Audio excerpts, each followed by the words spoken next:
Megastar Chiranjeevi, director Anil Ravipudi combination లో ఓ cinema తెరకెక్కుతున్న సంగతి తెలిసిందే.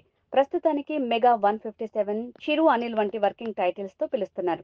ఉగాది సందర్భంగా అధికారికంగా పూజా కార్యక్రమాలతో గ్రాండ్ గా లాంచ్ చేశారు. అప్పటి నుంచి ఈ సినిమాకి సంబంధించి ఏదో ఒక రూమర్ వినిపిస్తూనే ఉంది. ఈ క్రమంలో ఇప్పుడు విలన్ కి సంబంధించి ఓ క్రేజీ న్యూస్ సోషల్ మీడియాలో చక్కర్లు కొడుతోంది. అదితిరావు హైదరి, పరిణీతి చోప్రా వంటి ఇద్దరు అందాల భామలు ఈ చిత్రంలో హీరోయిన్లుగా నటించనున్నారని రూమర్స్ ప్రచారంలో ఉన్నాయి. ఇలియానా పేరు కూడా వినిపించింది. అదే సమయంలో విక్టరీ వెంకటేష్ ప్రత్యేక పాత్రలో కనిపించనున్నారని ఊహాగానాలు చక్కర్లు కొట్టాయి. ఇంతలో ఓ టాలీవుడ్ హీరో ఈ సినిమాలో ప్రతినాయకుడి పాత్ర పోషించనున్నారని టాక్ నడుస్తోంది.